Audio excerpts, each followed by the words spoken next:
दोस्तों, पाकिस्तान को अल्लाह पाक ने जहां पे बहुत सारी नेमतों से नवाजा है, वहीं पर ऐसे मुहिब्बुल वतन पाकिस्तानी नौजवानों से भी नवाजा है जो अपनी जान देने से भी दरेक नहीं करते। आज ये कहानी जो मैं शुरू करने जा रहा हूँ, ये पाकिस्तान की उस जाबाज की कहानी है जिसे एज ए स्नाइपर कई तरह के मिशन सौंपे जाते थे। ये एक सिलसिलेवार कहानी है जिसे आपके सामने किस्तों में पेश किया जाएगा। तो लंबी चौड़ी तमहीद मानने की बजाय इस कहानी की पहली किस्त मुलाहिजा फरमाएं। उस दो शाखे पर बैठे मुझे 12 घंटे होने के थे। मैं बस अपने हाथ पांव को महदूद हरकत देकर अपने आज़ा को सुन होने से बचा सकता था।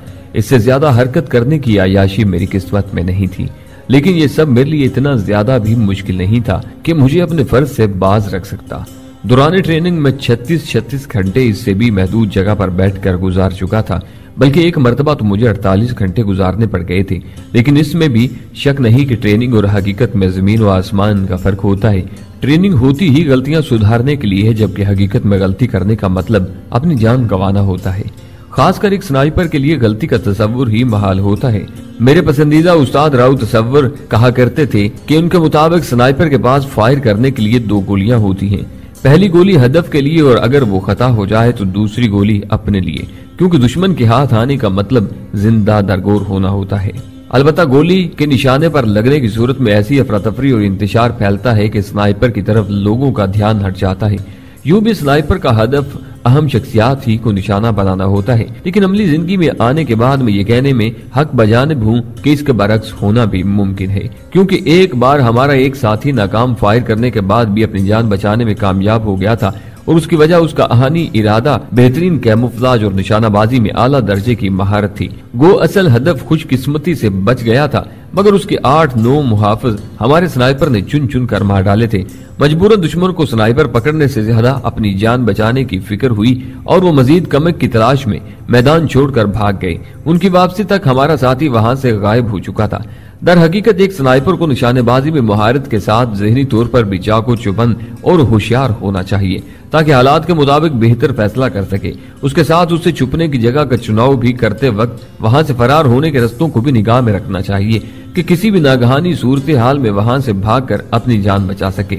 इस वक्त मेरे हाथ में ऑस्ट्रेलिया की बनी SSG राइफल थी, जिसे स्टायर स्नाइपर राइफल कहते हैं। गो आज इससे कई गुना ज्यादा बेहतरीन और मायारी राइफलें दस्तयाब हैं, मगर इसका यह मतलब नहीं कि इसकी अफादियत अच्छी राइफलों की मौजूदगी में कम हो जाए। इससे 800 गज तक किसी आदमी को आसानी से निशाना बनाया जा सकता है। इसकी मैगजीन में 5 गोलियों की गुंजाइश होती है, लेकिन हर बार फायर करने के बाद राइफल दोबारा काक करना पड़ती है। इस वक्त मैंने जिस जगह का इंतखाब किया था, वहां से हदफ का फासला 700 गज बनता था। सब्ज दरख्त की मुनासबत से मैंने अपने लिबास के ऊपर सब्ज रंग का गिली सूट पहना हुआ था। गिली सूट स्नाइपर का वो मखसूस लिबास होता है जो उसे इलाके की मुनासबत से छुपने में मदद देता है। सहराई इलाके में रेतले रंग का गिली सूट जो खुश्क झाड़ियों से मैल खाए, बंजर और खुश्क इलाके में मटियाले रंग का गिली सूट, मुकम्मल बर्फीले इलाके में सफेद रंग का गिली सूट और सरसब्ज इलाके में गहरे सब्ज रंग का गिली सूट स्नाइपर को छुपने में मदद देता है। यूं भी स्नाइपिंग में छुपने की अहमियत इतनी अहम है जितनी हदफ को निशाना बनाने की, क्योंकि खुद को छुपाकर ही एक स्नाइपर हदफ तक रसाई हासिल कर सकता है। रवाना होने से पहले ही स्नाइपर ने मंसूबाबंदी की होती है कि वो किस किस्म का गिली सूट साथ लेकर जाएगा। बाज़ औक़ात उसे मंसूबे के मुताबिक छुपने की जगह नजर नहीं आती। ऐसी हालत में वो वक्ती तौर पर घास फूस, दरख्तों के पत्तों या अपने जिस्म को कीचड़ में लथपथ करके इलाके की मुनासबत से अपना कैमोफ्लाज कर लेता है। मैंने पुश्त पर बंधी पानी की बोतल के प्लास्टिक पाइप को मुंह में लेकर थोड़ा सा पानी पिया। मौसम काफी खुशगवार था, वरना तो गर्मी स्नाइपर के लिए अजियत का बायस बनती है। इसीलिए पानी खत्म होने की सूरत में प्यास की ज्यादती भी एक मुस्तकिल अजाब की सूरत इख्तियार कर लेती है। टेलीस्कोप साइट में झांक कर मैं दाएं बाएं के इलाके को देखने लगा। इतराफ में छिद्रे छिद्रे दरख्त फैले हुए थे। मेरे हदफ ने दाएं जानिब से नमदार होना था, मगर मैं उस समत की दूर तक निगरानी नहीं कर सकता था कि मैंने अपनी मचान बनाने के लिए मोड़ के करीब जगह को पसंद किया था। वहाँ से मोड़ तक का फासला करीबन 2 किलोमीटर बनता था। मैंने आंखें बंद करके एक लहजे के लिए दुशाखे के साथ सर टिका दिया। हल्की सी गुनूदगी का एहसास हुआ और मैं सर झटक कर नींद को भगाने लगा। जरा सी नींद भी मुझे तकमील मकसद से गाफिल कर सकती थी। ट्रेनिंग की इब्तिदा ही में हमें जोड़ियों की सूरत में हर काम करना सिखाया गया था, क्योंकि स्नाइपर्स का जोड़ियों की सूरत काम करना नहायत ही मुफीद होता है। इस मिशन में मेरा साथी हवालदार सादक था, मगर बदकिस्मती से सरहद पार करते हुए उसके पाँव में मोच आ गई थी और मुझे मजबूरन उसे यहाँ से चंद मील पीछे सरहद की जानिब एक महफूज मकाम पर छोड़ना पड़ गया था। वो मुझसे सीनियर था, बल्कि मेरा उस्ताद भी था, और असल मिशन की तकमील की असल जिम्मेदारी उसके कंधों पर थी।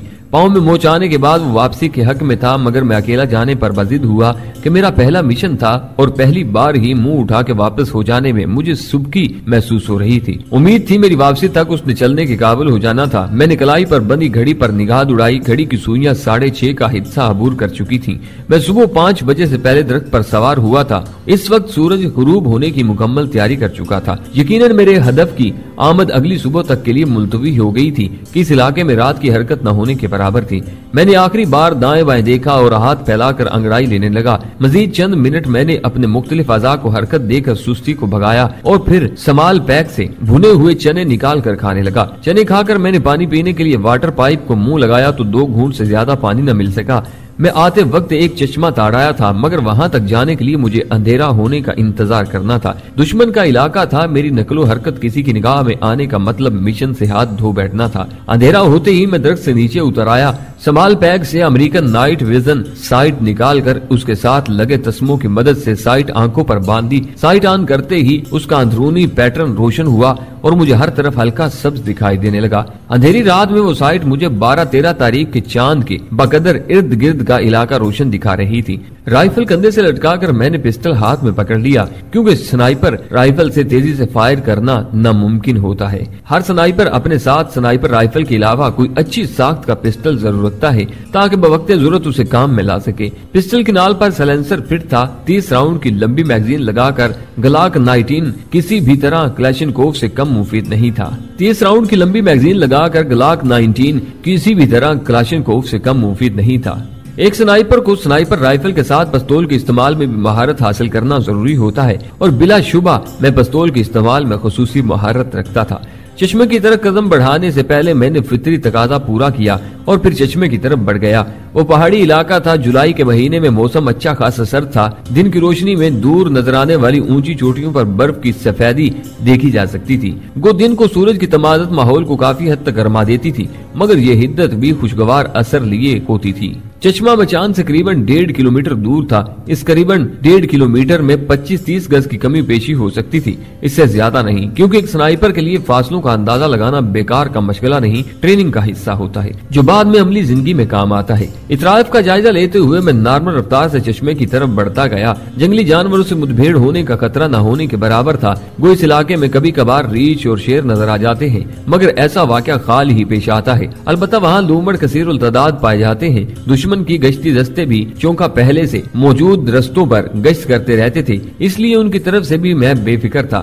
लेकिन किसी भी किस्म की अनहोनी, अचानक सर पर पड़ने वाली अफ्ताद का गुमान, उसके साथ रात का अंधेरा, अनजान इलाका, दुश्मन की सरजमी और तकमील मकसद से पहले किसी हादसे का खतरा और इस जैसे कई एक एहसासात बहरहाल मेरे दिल में जरूर जागुज़ी थे। हल्की हल्की हवा चलना शुरू हो चुकी थी। ये हवा सर्दी बढ़ाने का सबब बनती है, क्योंकि ये बर्फीली चोटियों से घूम फिर कर यहाँ तक पहुँचती है। चश्मे के करीब पहुंचकर मैं बैठ गया और हाथों का ओक बनाकर पानी पीने लगा। नहायत ठंडा और शीरी पानी था। खूब सैर होने के बाद मैंने समाल पैक से प्लास्टिक की बोतल निकाली और भरने लगा। बोतल भरकर मैंने समाल पैक में रखी और वापस चल पड़ा। लेकिन वापस चलने से पहले मैंने कुतबी सितारे को देखकर समत का तयन जरूरी समझा था। गो मेरे पास कंपास भी मौजूद था, लेकिन आसमान साफ होने की वजह से उसकी जरूरत मुझे महसूस नहीं हुई थी। एक स्नाइपर के जरूरी सामान में कंपास, दूरबीन, नाइट विजन साइट, नक्शा, चाकू, रस्सी, वंडर मीटर, टार्च, लाइटर या माचिस और वायर कटर वगैरह की मौजूदगी नहायत जरूरी है। वापस जाते हुए मेरे ज़हन में अपने सीनियर की हदायत उजागर हुई,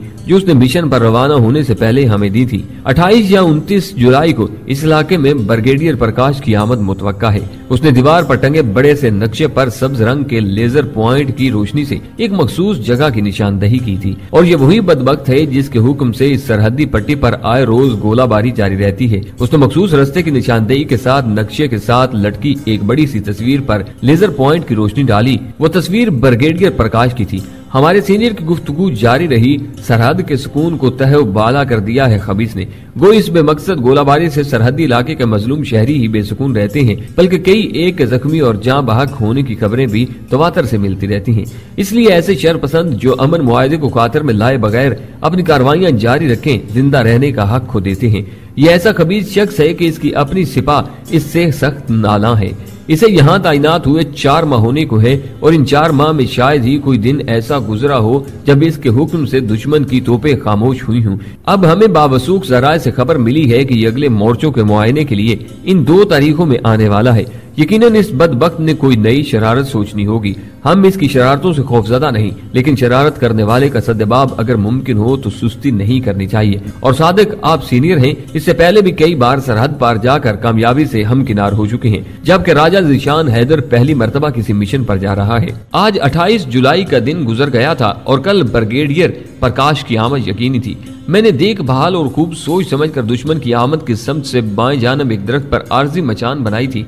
बाएं समत जगह चुनने में एक तो ये फायदा था कि ब्रिगेडियर प्रकाश ने ड्राइवर के साथ फ्रंट सीट पर बैठा होना था, इसलिए लामुहल्ला उसने बाईं साइड पर होना था। दूसरा, मुझे फरार के लिए भी यही समत मतलूब थी। इस जानिब दरख्त भी कुछ ज्यादा थे। आईईडी के ठीक लगा होने का इत्मीनान करके मैं वापस दरख्त के पास आया और मचान में लेट कर सो गया। खुद को रस्से से बांधना मैं नहीं भूला था, वरना दूसरी सूरत में नीचे गिरकर मैं जख्मी या हलाक हो सकता था। सारे दिन की थकन और बेआरामी के बावजूद मैं रात को अच्छी तरह नहीं सो सका था। बार बार आंख खुल जाती। एक बार तो सीटी की आवाज सुनकर मैं बेसाख्ता चौंक कर उठ बैठा और दोबारा सीटी बजने पर मेरे होंठों पर मुस्कुराहट दौड़ गई, क्योंकि गुनूदगी भागते ही मैंने आवाज को पहचान लिया था। ये इस इलाके में मौजूद एक बड़े साइज के चूहे की आवाज थी, जो जिसामत में बिल्ली से भी बड़ा होता है। इसका मकामी नाम तरशून है। अपनी बिल के दहाने पर खड़ा होकर जब ये जोरदार आवाज निकालता है तो बिल्कुल यूं महसूस होता है जैसे सीटी बजाई जा रही हो।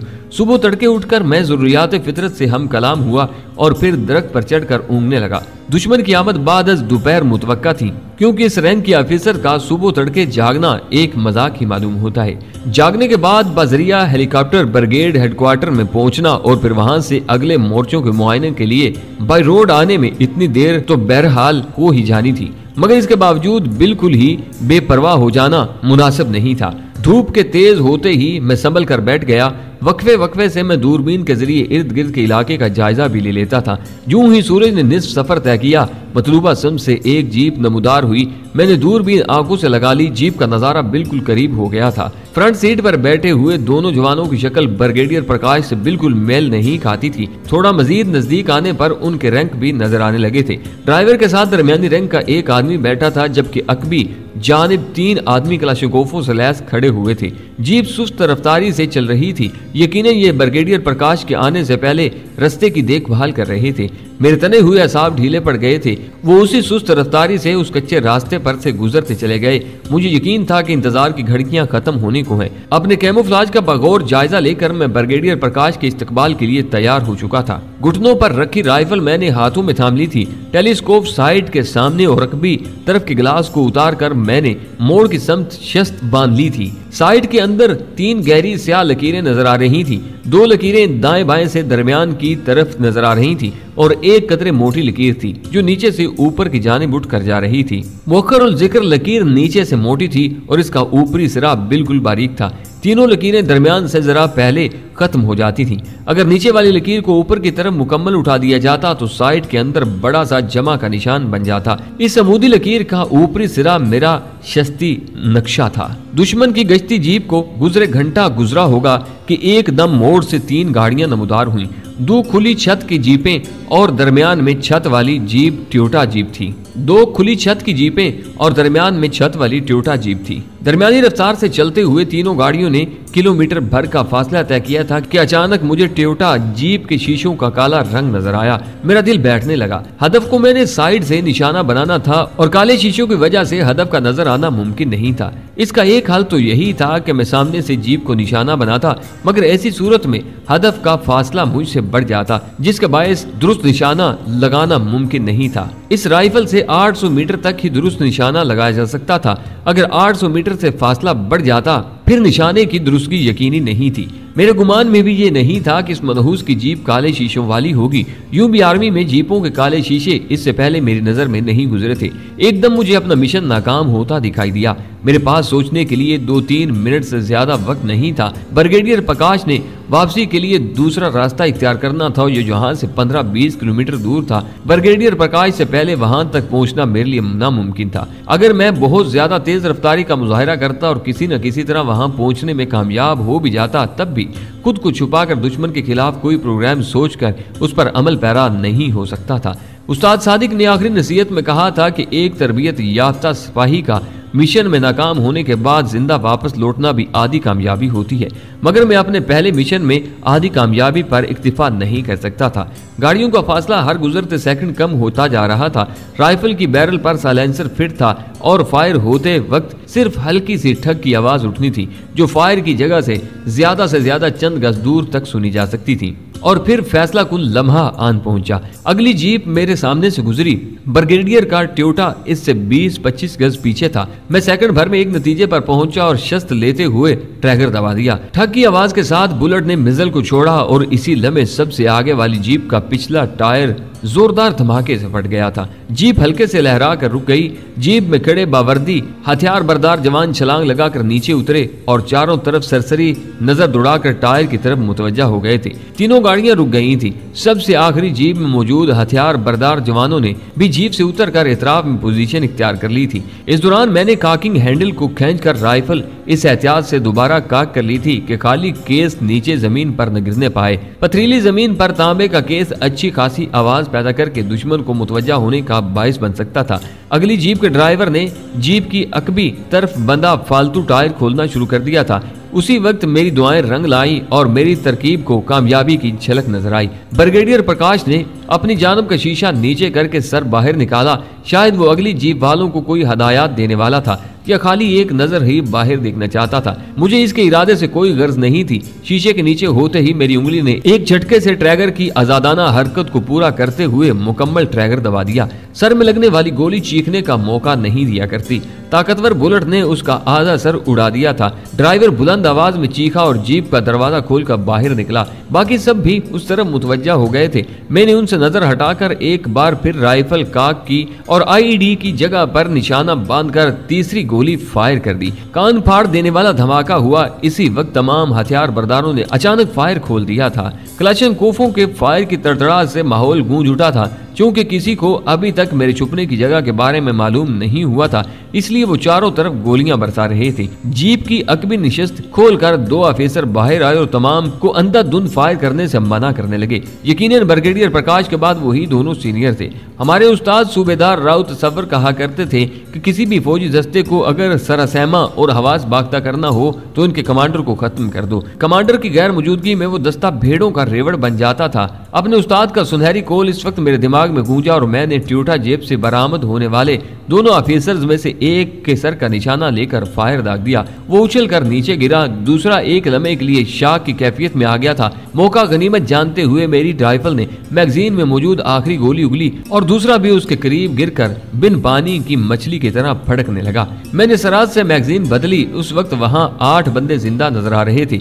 उनमें से एक ही क्लचनकोव का रुख उन्हीं दरख्तों की तरफ था जहाँ मैं छुपा हुआ था। मैंने दिफाई असूल को मद्देनजर रखते हुए सबसे पहले उसी से जान छुड़ाने का सोचा और अगले लम्हे वो मुर्गे बिस्मिल की तरह तड़प रहा था। असूलन मुझे ब्रिगेडियर प्रकाश के मरते ही वहां से फरार हो जाना चाहिए था, मगर दुश्मन की कम तादाद और अपनी गोलियों को मुसलसल निशाने पर लगता देखकर मेरा हौसला बढ़ गया था। बकौल उस्ताद मोहतरम स्नाइपर की मिसाल अंधेरे की तीर जैसी होती है कि जाने किस वक्त कहां से निकलकर गर्दन से पार हो जाए। नजर न आने वाले दुश्मन का खौफ दिखाई देने वाले दुश्मन से कई गुना ज्यादा होता है। अगली ठक ने एक और की जिंदगी छीन ली थी। कोई चीखा, भागो, हम दुश्मन के घेरे में हैं। एक आदमी ने आखिरी जीप स्टार्ट करके रिवर्स गियर लगाया, मगर चंद गज से ज्यादा पीछे हटना उसे नसीब नहीं हो सका था। मेरी चलाई हुई गोली ने उसे स्टीयरिंग पर लेटने पर मजबूर कर दिया था। बाकी आदमी गाड़ियों का ख्याल दिल से निकालकर सरपट दौड़ पड़े थे। मेरी राइफल की रेंज से निकलने से पहले 2 मजीद रूहें अपने फानी जिस्म से रूट कर महवे परवाज हो चुकी थी। इसे अच्छी तरह समझाना था कि आइंदा ये भी आपकी तरह एक अच्छे स्नाइपर के तौर पर सामने आ सके। यूं भी ये आपका होनहार शागिर्द है और जिशान आप खुशकिस्मत हैं कि पहला मिशन अपने उस्ताद की जेर निगरानी पूरा करोगे। वो सीनियर तजुर्बाकार स्नाइपर और मेरा उस्ताद जिसके सर पर तकमील मिशन का बोझ था, यहाँ से करीबन 5 किलोमीटर दूर बेबसी की हालत में पड़ा था और मिशन की सारी जिम्मेदारी एक नो अमूज स्नाइपर यानी मुझ पर आन पड़ी थी। वो जख्मी होने के बाद उस्ताद सादिक ने मिशन को अधूरा छोड़कर वापस जाने का मशवरा दिया था, मगर मेरे इसरार पर उसे जरूरी हदायत और नेक ख्वाहिशात के साथ मुझे रुखसत करना पड़ा था। वो 2 घंटे तक मुझे समझाता रहा था और हकीकी बात है कि मुझे अपनी सारी ट्रेनिंग से उस्ताद सादिक की आखिरी हदायत ज्यादा मुअस्सर लगी थी, क्योंकि ये हदायत अमली जिंदगी की ऐन इब्तिदा थी। दरख्त के करीब पहुंचकर मैं आगे निकलता चला गया। जिस जगह हदफ को निशाना बनाना था वो एक ऐसी जगह थी जहां कुदरती तौर पर 1-2 पत्थर उभरे हुए थे और इस तरह के इस रास्ते से गुजरने वाली गाड़ियों के लिए एक कुदरती स्पीड ब्रेकर सा बन गया था। इस जगह से 50-60 गज मुखालिफ समत में एक जगह मैंने IED इम्पेरिविस एक्सप्लोजिव डिवाइस 2 पत्थरों के दरमियान जमीन में इस तरह दबाई हुई थी कि दरख्त पर बैठकर उसे निशाना बना सकूं। और इसका मकसद हदफ को निशाना बनाने के बाद ब्रिगेड प्रकाश के मुहाफिजों को वक्ती तौर पर खौफजदा करना और इनकी तवज्जो किसी और जानिब फेरना था। और हकीकत में हदफ को निशाना बनाने के बाद इस IED को हिट करना नामुमकिन नहीं तो बहुत ज्यादा मुश्किल जरूर था। और एक स्नाइपर की असल पहचान यही होती है कि इसे हमेशा अपने निशाने पर एतमाद होता है। मेरी राइफल की रेंज से निकलने से पहले 2 मजीद रूहें अपने फानी जिस्म से रूट कर महवे परवाज हो चुकी थीं। वो सरपट मोड़ की तरफ भागते जा रहे थे। मुसलसल अपने साथियों को लाशों में तब्दील होता देखकर उनके सोचने समझने की सलाहियतें मफकूद हो चुकी थीं। जबकि मेरा हौसला आसमान को छू रहा था, उनके आउट ऑफ रेंज होते ही मैं सरात से नीचे उतरा और दरख्तों की आड़ लेकर वापस चल पड़ा। आम लिबास के ऊपर पहना गिली सूट गो चलने में रुकावट पैदा कर रहा था, मगर छुपाव के लिए बहुत जरूरी था। गिली स्कॉटलैंड में इस्तेमाल होने वाली एक इस्तिलाह है जो एक जमाने में उन खास दारोगों के लिए इस्तेमाल होती थी जो अपने बादशाह की जमीनों में नाजायज तौर पर शिकार खेलने वालों से हिफाजत करते थे। उसके साथ साथ गिली घास में मुकम्मल तौर पर छुपकर बिला हरकत पड़े रहते थे और हिरन का इंतजार करते। मुनासिब वक्त आने पर कूद पड़ते और उसे हाथों से दबोच लेते। फिर बादशाह के हजूर पेश होकर हिरन का तोहफा देते और इनाम इकराम से नवाजे जाते। छुपाओ तलबीस के उसी असूल को मद्देनजर रखते हुए आजकल के दौर में स्नाइपर अपने आप को दुश्मन से बचाने के लिए अपने इर्द गिर्द के माहौल के मुताबिक खुद को ढाल लेते हैं। आज के जदीद दौर में गिली सूट ने इतनी तरक्की कर ली है कि मुख्तलिफ ममालिक आला दर्जे के गिली सूट तैयार कर रहे हैं जो हर इलाके में इस्तेमाल हो सकते हैं। तरक्की याफ्ता ममालिक के स्नाइपर यही गिली सूट इस्तेमाल कर रहे हैं। मैं गिली सूट उतारे बगैर चलता गया। वहां से मैं जितना जल्द गायब हो जाता उतना बेहतर था। जल्द ही दुश्मन ने इस इलाके को घेरे में ले लेना था। पकड़े जाने की सूरत में इन्होंने मेरे साथ जो करना था उसका अंदाजा लगाने के लिए किसी अकल बिना की जरूरत नहीं थी। मैंने चश्मे वाला रास्ता ही इख्तियार किया था। चश्मे के करीब रुककर मैंने सैर होकर पानी पिया और वाटर बोतल भरकर आगे बढ़ गया। चश्मे से फरलांग भर आगे जाकर उतराई शुरू हो जाती थी। उतराई शुरू होते ही मेरी रफ्तार खुद ब खुद बढ़ गई। क्योंकि मैं बाकायदा किसी रास्ते पर नहीं जा रहा था, इसलिए समत की दुरुस्ती के लिए मैं गाहे बगाहे कंपास पर नजर डाल लेता था। ऊंचे नीचे और टेढ़े मेढ़े रास्तों से गुजरकर मैंने 3 किलोमीटर का फासला तय किया और एक खुश नाले के करीब पहुंच गया। नाले के दरमियान बारिशी पानी के गुजरने की वजह से रेत उबर आई थी और साथ में छोटे बड़े पत्थर बिखरे पड़े थे। झाड़ियां वगैरह नाले के किनारे पर मौजूद थीं। दरमियानी इलाका साफ था। नाले की चौड़ाई 50-60 गज के बकदर थी।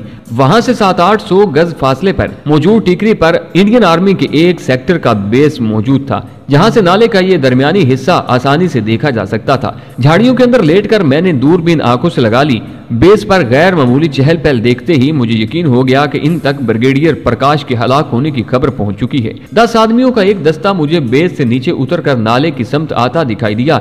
यकीनन जाए वकुआ की जानिब रवाना थे। तमाम के तमाम हथियारों से लैस थे। वो नाले में उतरकर मेरी जानिब बढ़ने लगे। उनके पीछे एक और दस्ता था जो नाले में आने की बजाय सीधे रास्ते पर चलते हुए वकुआ की जानिब बढ़ता गया।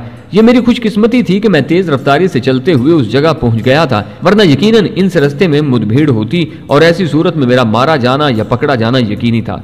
मेरे पास इसके अलावा कोई चारा नहीं था कि वहीं छुपा रहूं। दूरबीन संभाल पैक में डालकर मैं जल्दी से झाड़ियों के मजीद अंदर खिसक गया।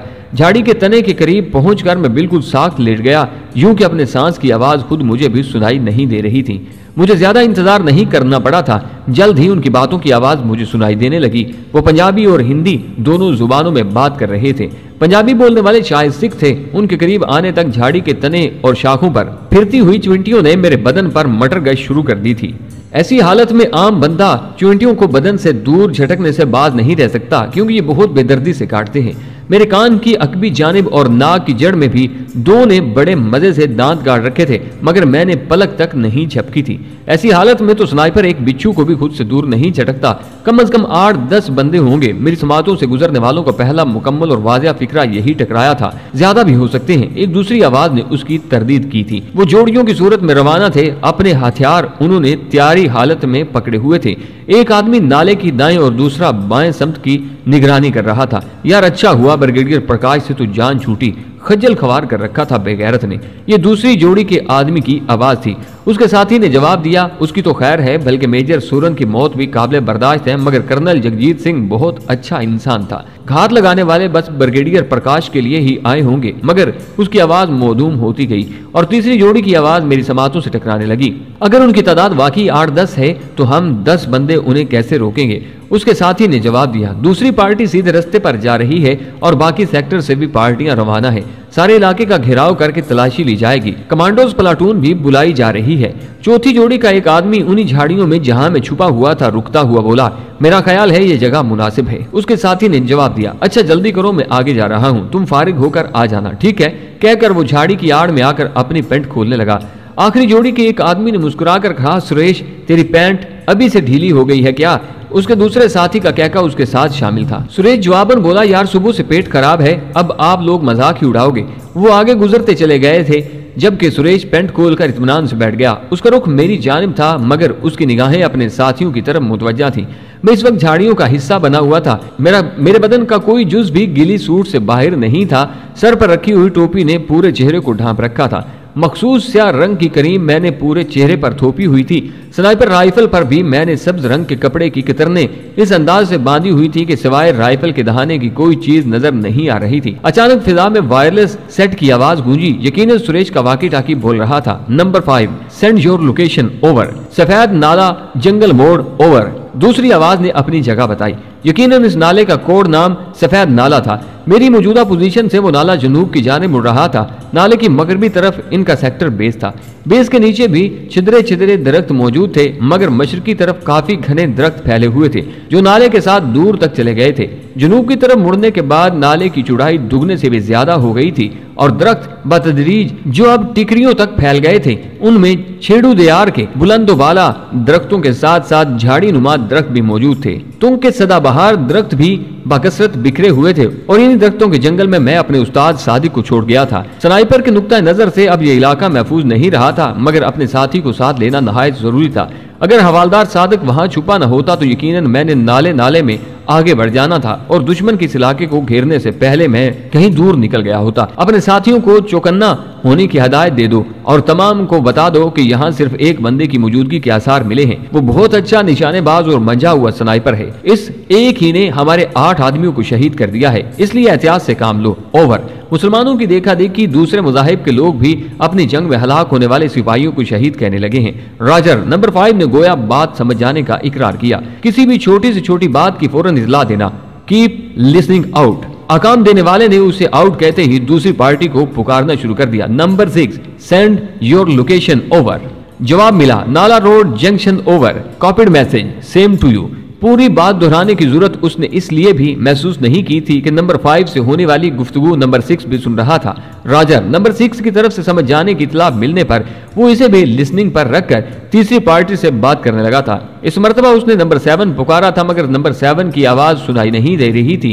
यकीनन वो हमसे दूर था। कंट्रोल के मुख्तलिफ पार्टियों को पुकारने की आवाज फिजा में गूंजती रही।